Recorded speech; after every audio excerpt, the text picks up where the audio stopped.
Two. Okay, so this is an important mirror image exercise slash strengthening exercise for to combat forward head posture. So forward head posture is the most common postural distortion in our culture, and it's this, right? Even people will go to the extent that when they're exercising, doing sit-ups, they'll be doing this kind of thing, forward head, making that worse. So this is called supine head retraction. Likely you've been given head retraction when we're sitting, we're standing up, and we're driving our chin back down that direction, right? That's head retraction. Supine head retraction. This is really important because you have to do this really well to get the desired outcome, and it doesn't have much room for error. So usually we won't give this to you until after you've done head retraction, or we'll give you a little special instruction around this. Okay, but this is what you do. You lay on your back. You can have your knees bent or straight out. It doesn't matter. I always think it's a good idea to brace. So you're going to keep your abs a little tight. You're going to tuck your chin, and you're going to lift your head. Okay. Once you lift your head, you're going to tuck your chin more, and you're going to try to lower your head down as low as you can get without touching, and keeping this as close together as possible. Okay. So this is really important. It's working my deep neck flexors, kind of like the abs of my neck. Right? And you can see I'm already starting to shake a little bit, probably because I'm talking too. But I'm trying to lengthen the back here and compress here. And you're just going to hold it as long as you can keep this posture. Eventually what will happen, if you go too long, you'll start to shake and your chin will come up and you'll start using different muscles to hold your head up. We don't want that.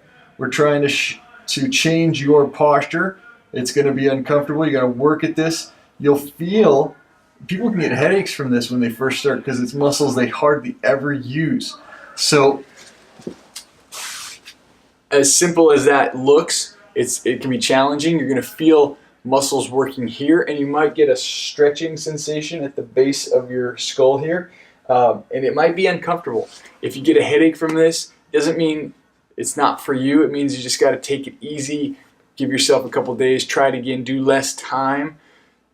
Often our bodies resist our way towards health a little bit, so we gotta feel it out. Go to tolerance. I've had many people get headaches from this kind of thing, but eventually it helps them to strengthen and reduce overall headaches because their posture goes into a normal position, and it's gonna help you hold this normal, healthy posture instead of being out here like this.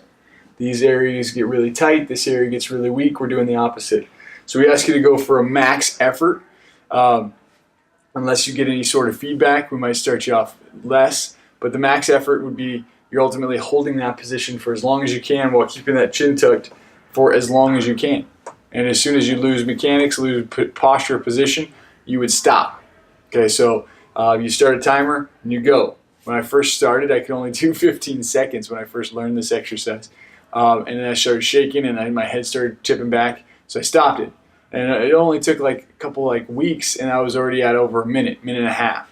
So it'll come quick, depending on how long your posture distortions have been there, and if there's degeneration, arthritis, that kind of thing. But overall, you can still make leaps and bounds in just like a month. So just work on it, be consistent with it. Once or twice a day, try to get your max length of time there until you're at least in the 2-minute zone. Okay, 1.5 to 2 minutes. Okay.